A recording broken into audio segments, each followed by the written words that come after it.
Joining me today. In this session, we're going to create some interesting backgrounds by adding layers to our collages. So here I have a mini collage that I created with the Jeweled Leaves collection, and it's been coated with a layer of Mod Podge. What we're going to do is create a thin, transparent layer of white, and we're going to start by using an opaque acrylic paint. And I've chosen titanium white. This is a nice opaque white. I have my paintbrush here. I have some water. We'll use this to thin the paint. And then the second part, we're going to be stamping the wash with packaging material. And I'll show you what I have here. So this is some common things that you can find in packaging. This is some bubble wrap. Here's some paper. I have some crinkle-cut paper and some cardboard. So this was cut off from a cardboard box. And I'm going to go ahead and prepare the materials that we're going to use for stamping. So for the cardboard, what we're going to do is start tearing off. So this is corrugated cardboard. You can see the ripple of cardboard in between these two layers. And what we want to do is start from the top and just start peeling this paper.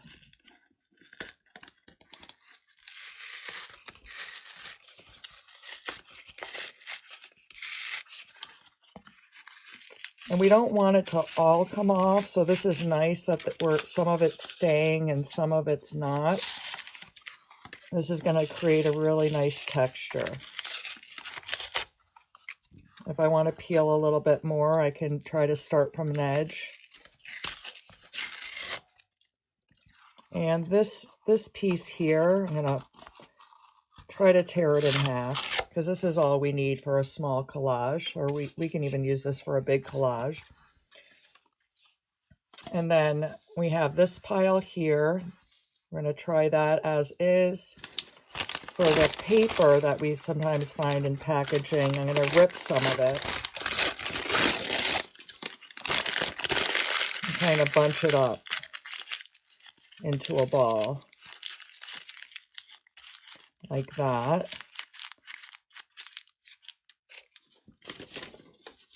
And then we have the bubble wrap. Okay, so the first thing I want to do, I'm going to clean this workspace off. And now we're going to start with the acrylic paint. So I'm going to put a little bit here. We don't need too much for this part. And what we're going to do is we're going to thin it with water. Before I do that, I'm going to consider how I want to coat this. Do I want to coat the whole thing?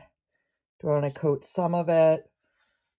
I think I'm going to go for something like this. So here I drew some flowers, and the bottom part is the collage paper that's uncoated. And beneath the flowers, I did a whitewash of the acrylic paint, and then I did some stamping. So I'm going to go for something like that. So I could do the bottom without anything, and then the top part with texture.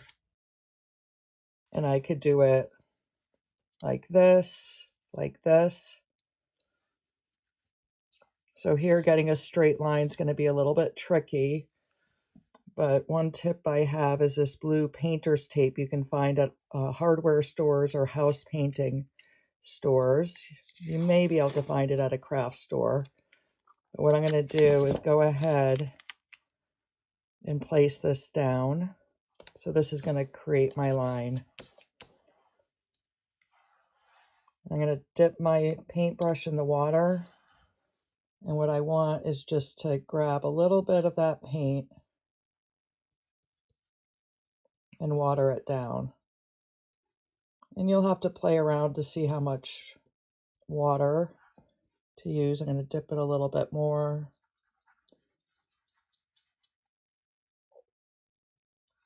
And then I'm going to go ahead and coat the surface.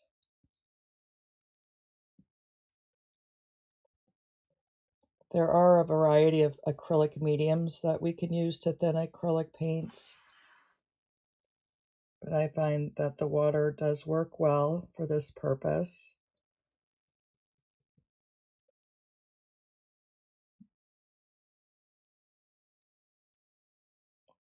And I can make it more or less transparent depending on how much water I use.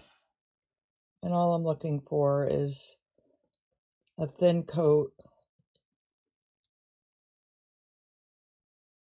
to lighten up the entire background. And I still want to see that collage paper behind there. So for me, that looks great. So I can see the difference between down here and up here. We're going to go ahead and let that dry. And as that dries, I can move that aside and then take a look at what I have here. I think I'm going to go ahead and cut the bubble wrap a little bit smaller so it's easier to work with.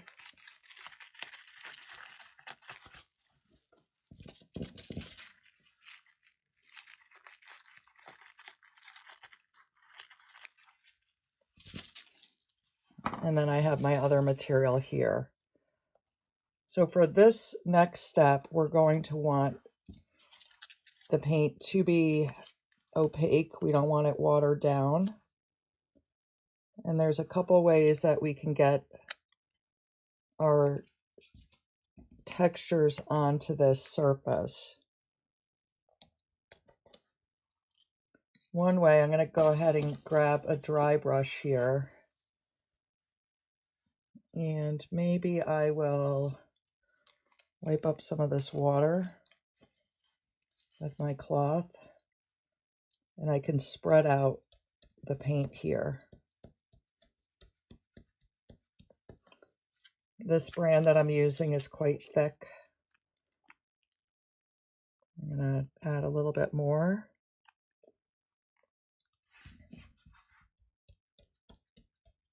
And what I'm doing here is I just want something to be able to press my textures into.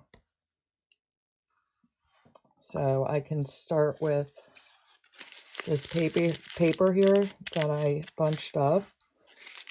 And we can go ahead, press it in,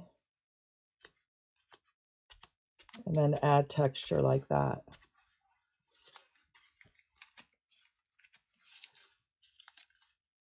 So just crumpled up pieces of paper. The bubble wrap I can press in, or I can paint it.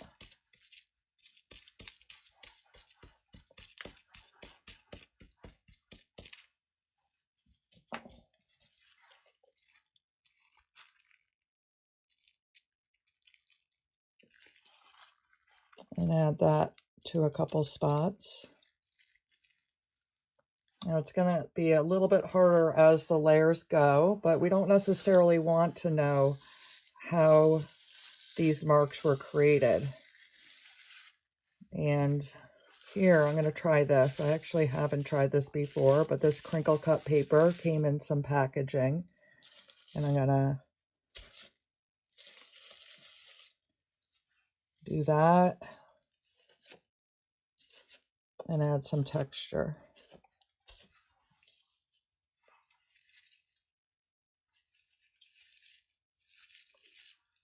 And just for comparison, if we haven't done the whitewash or any other textures, let's just see what this looks like.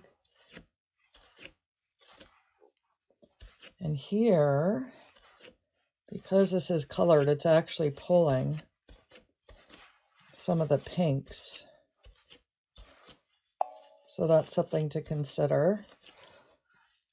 So it's pulling the pink, and that's actually giving it some, obviously some new color in there, which is kind of interesting. And then the last thing we have is the cardboard.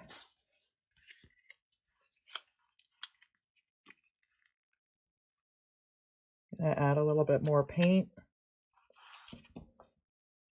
And here I think I'm going to go ahead and paint the cardboard directly.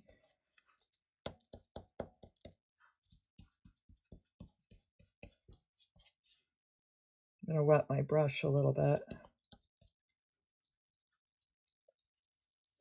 I'm not trying to get it transparent like we did the whitewash, but this is a thick paint, so it was hard to brush it onto the cardboard.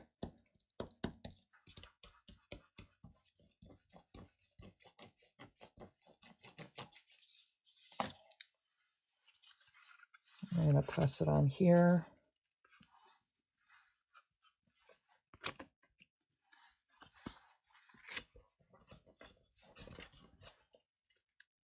And you can start seeing the lines there.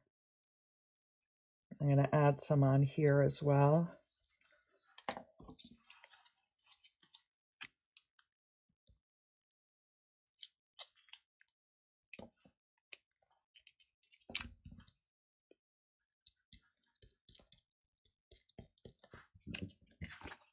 You take a different part.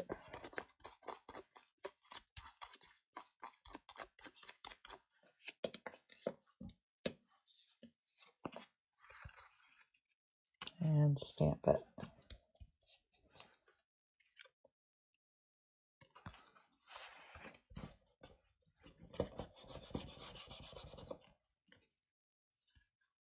And there we are. So there are some ideas for you to add some texture to your collages. I'm going to go ahead and pull this tape off.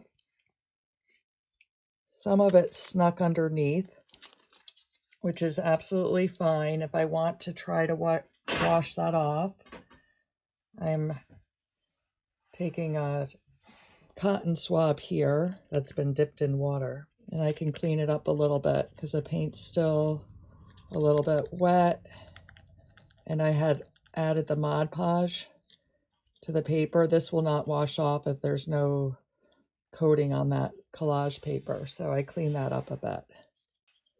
And there's a couple ways to add some texture and variety and interest to the background of your collages. And I'm sure this has sparked a lot of creative ideas of other things that you can use for stamping your collages. I thank you so much for joining me for Collage Tip Tuesday, and I look forward to seeing you in our next session.